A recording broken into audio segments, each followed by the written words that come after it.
మరో breaking news. రాష్ట్రంలో police ఉన్నతాధికారుల బదిలీల అంశం కలకలం రేపుతోంది. ఉన్నట్టుండి intelligence DG AB Venkateswara Rao, Kadapa SP Rahul Dev Sharma, Srikakulam SP వెంకటరత్నంను బదిలీ చేయడం సంచలనంగా మారింది.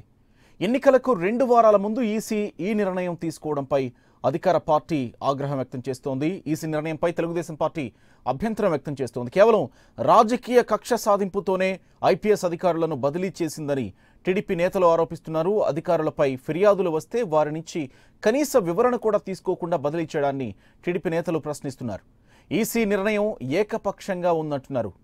ఎన్నికల సీజన్లో ఇంటెలిజెన్స్ చీఫ్ను బదిలీ చేయడం వల్ల ముఖ్యమంత్రి భద్రతకు ముప్పు వచ్చే అవకాశం ఉందని టీడీపీ నేతలు అభిప్రాయపడుతున్నారు. ఎన్నికల నిర్వహణలో ఇంటెలిజెన్స్ పాత్ర ఉండదని చెబుతున్నారు.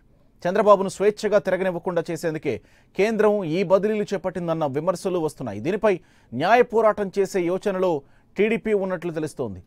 ఇంటెలిజెన్స్ డీజీ, 2 ఎస్పీలను బదిలీ చేయడంపై సీఎం చంద్రబాబు కూడా ఆగ్రహం వ్యక్తం చేశారు. ఎన్నికల ముందు ఉన్నతాధికారులను బదిలీ చేయడం ఏంటని ఆయన ప్రశ్నిస్తున్నారు. కేంద్ర ప్రభుత్వం చెప్పిందని ఈసీ ఎలా బదిలీ చేస్తుందని చంద్రబాబు అన్నారు. దీనిపై ఎన్నికల సంఘానికి లేఖ రాయనున్నట్లు తెలిపారు. మా ప్రతినిధి ఎంపీ రావు సిద్ధంగా ఉన్నారు మరింత సమాచారం అందించేందుకు. ఇటు రాష్ట్ర ప్రభుత్వ స్పందనకు సంబంధించి టీడీపీ నేతలు ఇదే విషయాన్ని ప్రస్తావిస్తూ ఇది ఖచ్చితంగా కేంద్రం కలుగు చేసుకుని చేయించిందని చెప్తున్న నేపథ్యంలో రాజకీయాలు అలాగే ప్రస్తుతం జరుగుతున్న పరిణామాలకు సంబంధించి టీడీపీ వెర్షన్ మా ప్రతినిధి ఎంపీ రావు అందిస్తారు. ఎంపీ రావు, 2 రకాల అంశాలను అయితే ఈ సమస్యకు పరిష్కారంగా భావిస్తుంది రాష్ట్ర ప్రభుత్వం. ఒకటి, కేంద్ర ఎన్నికల సంఘానికి రాష్ట్ర ప్రభుత్వం తరఫున లేఖ రాయడం. అదేంటంటే మీరు ఎలాంటి అలిగేషన్స్ వచ్చినప్పుడు, ఏదైనా అధికారుల మీద అలిగేషన్ వచ్చినప్పుడు ఖచ్చితంగా వారి యొక్క వ్యక్తిగత వివరణ కోరాలి, అలాగే రాష్ట్ర ప్రభుత్వ వివరణ కోరాలి. కానీ అలాంటిది ఏమీ లేకుండా అధికారులను ఈ రకంగా బదిలీ చేయడం కేవలం పలు రాజకీయ పార్టీల ఒత్తిళ్లకు తలబినట్టు అవుతుంది. కాబట్టి దీన్ని వెనక్కి తీసుకోవాలి, మరోసారి పునః పరిశీలించాలి అని కోరుతూ కేంద్ర ఎన్నికల సంఘానికి ఒక లేఖ రాసే ఆలోచనలో ఉంది. మరొకటి, న్యాయ పోరాటం. హైకోర్టుకు వెళ్లి సిఈసి తీసుకున్నటువంటి నిర్ణయం మీద న్యాయ పోరాటం చేయడం. ఈ 2 అంశాల మీద కూడా తెలుగుదేశం పార్టీ ఏ రకంగా వెళ్తే బాగుంటుంది అనే దాని మీద ఆలోచిస్తుంది. నిన్న రాత్రి కేంద్ర ఎన్నికల సంఘం నిర్ణయం తీసుకున్న తర్వాత ముఖ్యమంత్రి వాస్తవంగా రాత్రి అనంతపురంలోనే రాత్రి బస చేశారు. ఇప్పుడు కూడా ఆయన అక్కడే ఉన్నారు. అక్కడి నుంచే అధికారులందరితో కూడా మాట్లాడి దీని మీద ఏ విధంగా ముందుకెళ్తే బాగుంటుందనే చర్చలు కూడా ముఖ్యమంత్రి నడుపుతున్నటువంటి పరిస్థితి. ఎందుకంటే ఒక సీనియర్ అధికారి, డీజీ స్థాయి అధికారి ఇంటెలిజెన్స్ చీఫ్ ఏబీ వెంకటేశ్వరరావుని బదిలీ చేయడం. ఏబీ వెంకటేశ్వరరావు వాస్తవంగా ఆయన ఎన్నికల్లో నేరుగా ప్రజలతోటి ఎలాంటి సత్సంబంధాలు ఉండవు. కేవలం ముఖ్యమంత్రికి సంబంధించి, ముఖ్యమంత్రి పర్యటనకు సంబంధించి, అలాగే రాష్ట్రంలో నిఘాకు సంబంధించినటువంటి దాని మీద మాత్రమే ఇంటెలిజెన్స్ చీఫ్ అధికారాలు ఉంటాయి. కాబట్టి ఎలాంటి ప్రజలతోటి మమేకం అవడము, ఎన్నికల్లో పాల్గొనే అధికారం కూడా లేదు, అవకాశం కూడా లేదు. కాబట్టి మరి ఆయన బదిలీ చేశారు అంటే కేవలం అది వ్యక్తిగతంగా రాజకీయ కక్షతోనే ఆయన బదిలీ చేసినట్లుగానే అర్థమవుతుంది. కాబట్టి ఈ బదిలీ మీద మరోసారి పునః పరిశీలించాలి అని కోరాలని చెప్పి కూడా, ఈసీని కోరాలని చెప్పి కూడా తెలుగుదేశం పార్టీ ఒక ఆలోచనలో ఉంది. ఇదే సమయంలో న్యాయ పోరాటానికి వెళ్లి ఎలాంటి వివరణ లేకుండా ఈ రకమైనటువంటి ఆకస్మికంగా బదిలీ చేయడం వల్ల అడ్మినిస్ట్రేషన్ మీద ఇబ్బంది పడుతుంది అనే ఒక అడ్మినిస్ట్రేషన్ ఇబ్బంది పడుతుంది. ఎన్నికల సమయంలో ఎంపీరావు వాస్తవానికి ఎలక్షన్స్ టైంలో కొంతమంది ప్రత్యేక అధికారుల్ని నియమించడం మనం చూసాం. జిల్లాలకి లేకపోతే మొత్తం రాష్ట్ర వ్యాప్తంగా కూడా కొంతమందిని ప్రత్యేక అధికారులను నియమించాం. కానీ ఇలా ఉన్నటువంటి వ్యక్తుల్ని బదిలీలు చేయడం గతంలో ఎప్పుడన్నా జరిగిన సందర్భాలు ఉన్నాయా? చేయొచ్చా అలా మాట్లాడుకుంటే? మరొక ప్రశ్న ఏంటంటే, ఇది కేవలం వైసీపీ ఫిర్యాదు మేరకే ఇలా బదిలీలు చేయడం జరిగిందా అనేది కూడా మరొక ప్రశ్న.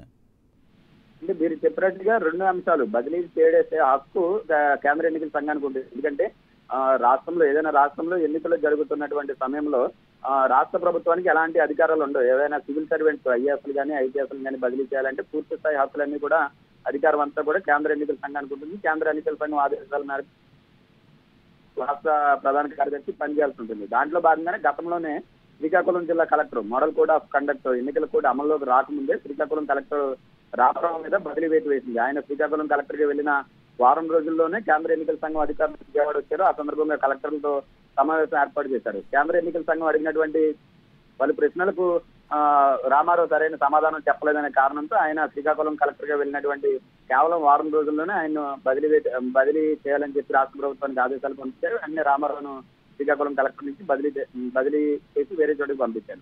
సో ఇదే రకమైనటువంటి అటు ఐఏఎస్లు కానీ ఐపీఎస్లు కానీ ఖచ్చితంగా బదిలీ చేసేటటువంటి అధికారం కేంద్ర ఎన్నికల సంఘానికి ఉంటుంది. కానీ ఇదే సమయంలో వారి యొక్క వివరణ కోరాలి. ఎందుకు మీ మీద ఈ రకమైన ఎలిగేషన్స్ వచ్చింది? మీరు అన్నట్టుగా వైసీపీ కంప్లైంట్ ఇచ్చింది. ఏదో ఒక అధికారి మీద బదిలీ చేయాలన్నా లేదంటే ఎక్స్ప్లెనేషన్ అడగాలన్నా ఏదో ఒక రిప్రజెంటేషన్ ఒక రాజకీయ పార్టీ నుంచి ఫిర్యాదు వచ్చినప్పుడు మాత్రమే ఇలాంటివి చేసేటటువంటి అధికారం కేంద్ర ఎన్నికల సంఘానికి ఉంటుంది. కాబట్టి గతంలో జగన్మోహన్ రెడ్డి ఫిర్యాదు చేశారు. రీసెంట్ గా విజయసాయి రెడ్డి కేంద్ర ఎన్నికల సంఘానికి ఫిర్యాదు చేశారు. పోలీసులు సరిగా పనిచేయడం లేదనేది ఒక డౌట్. అలాగే సామాజిక సమీకరణాలు కులాల ప్రస్తావన కూడా తీసుకొచ్చి ఇటీవల పోలీసు అధికారుల మీద కొంచెం కులాల ప్రస్తావన ఇలాంటి చర్చలు కూడా జరుగుతున్నాయి. ఇలాంటి పరిస్థితుల్లో కేవలం వైసీపీ చేసినటువంటి ఆరోపణ ఫిర్యాదు మేరకే కేంద్ర ఎన్నికల సంఘం ఈ నిర్ణయం తీసుకుందన్నట్టుగా కూడా మనం అర్థం చేసుకోవచ్చు. కానీ ఇలాంటి బదిలీ నిర్ణయం తీసుకునేటప్పుడు ఖచ్చితంగా వ్యక్తిగతంగా వారి యొక్క వివరణ కోరాలి. మీ మీద ఈ పలానా పార్టీ ఈ రకమైనటువంటి కంప్లైంట్ ఇచ్చింది, మీరేం చెప్తారనేది వివరణ కోరాలి. లేదంటే రాష్ట్ర ప్రధాన కార్యదర్శిని కూడా వివరణ కోరాలి. పలానా పోలీస్ అధికారి మీద ఇలాంటి అలిగేషన్స్, వైసీపీ పార్టీ మీద వైసీపీ పార్టీ ఇలాంటి అలిగేషన్ చేసింది, దీనికి రాష్ట్ర ప్రభుత్వం దగ్గర ఉన్నటువంటి ఆధారం ఏంటని వివరణ కోరిన తర్వాత ఆ వివరణకు సాటిస్ఫై లేకపోతే, సంతృప్తి చెందకపోతే అప్పుడు కేంద్ర ఎన్నికల సంఘం ఎలాంటి నిర్ణయం తీసుకునే అధికారం ఉంది. కానీ ఇక్కడ అలాంటి ఎక్స్ప్లెనేషన్ కోరకుండానే అప్పటికప్పుడు కేవలం ఏదో వైసీపీ ఇచ్చినటువంటి ఫిర్యాదు మీదనే, రాజకీయ పార్టీ ఇచ్చినటువంటి ఫిర్యాదు మీదనే వాళ్ళని చేయాలని చెప్పడం అనేది మాత్రం కొంచెం ఇది న్యాయపరంగా కూడా చెల్లకపోవచ్చు. సో దీన్ని ఈ అంశాన్ని తీసుకుని కోర్టుకు వెళ్తే బాగుంటుందనే ఆలోచనలో కూడా రాష్ట్రపతి ఇప్పటికిప్పుడే ఈ ఆదేశాలు అమలు కావాలి, వెంటనే వచ్చి వాళ్ళు అదే ఈ ఆదేశాలు అమలయ్యేలా చర్యలు తీసుకోవాలని కూడా ఈసీ ఆదేశించినట్లు తెలుస్తోంది. సో ఈ నేపథ్యంలో ప్రస్తుతం ఎవరైతే ఆరోపిస్తున్నారో టీడీపీ కానీ ఇటు చంద్రబాబు గాని ఆరోపిస్తున్నారో వీళ్ళు ఇమీడియట్ యాక్షన్ ఏం తీసుకోబోతున్నారు?